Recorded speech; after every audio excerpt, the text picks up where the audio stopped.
To explore the full story of Ireland's extraordinary connection to the White House, read the complete article at Love Ireland and join over 64,000 Ireland lovers by subscribing free at loveireland.ie. Between 1820 and 1930, roughly 4.5 million Irish people emigrated to the United States. Pushed out by famine, poverty, and oppression, they poured into Boston, New York, Philadelphia, and the Carolinas. Their grandchildren would one day run the most powerful nation on earth. The Irish brought more than hope in their luggage.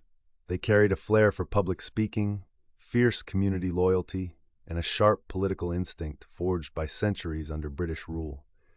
Those qualities proved almost perfectly suited to American democracy. Today, around 32 million Americans claim Irish ancestry, roughly 10% of the entire U.S. population. That makes Irish Americans one of the largest single ethnic groups in the country, and their fingerprints are all over the White House. Andrew Jackson, the 7th president, was the first to carry that immigrant story into the presidency. His parents left Carrickfergus in County Antrim in 1765. Jackson grew up poor and fatherless, fought the British as a teenager, and bore a scar for refusing to polish a British officer's boots.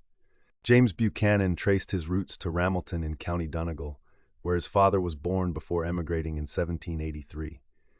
James K. Polk, another president with Ulster roots, came from County Londonderry stock and famously kept every single campaign promise he made, still almost unique in American political history.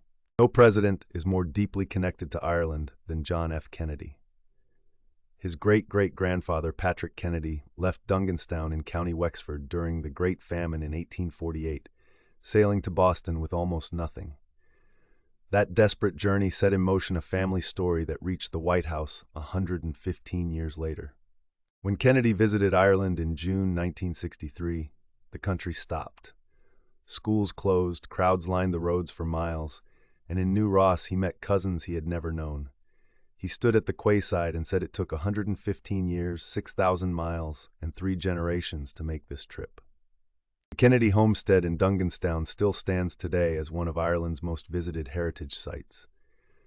Just a few kilometers away in New Ross, the Dunbrody famine ship, a full-scale replica, lets you stand on the same kind of deck Patrick Kennedy once crossed the Atlantic on. Ronald Reagan traced his Irish roots to Ballyporeen in County Tipperary, where his great-great-grandfather Michael O'Regan, the spelling changed after emigration, was born before leaving for America. The village of Ballyporeen proudly carries that connection to this day. Joe Biden, meanwhile, traced his ancestry to County Louth and County Mayo and spoke about it openly throughout his career. From Andrew Jackson to Biden, the thread runs unbroken. A small island that gave the world's most powerful democracy more than 20 of its leaders. To explore the full story of Ireland's extraordinary connection to the White House, read the complete article at Love Ireland and join over 64,000 Ireland lovers by subscribing free at loveireland.ie.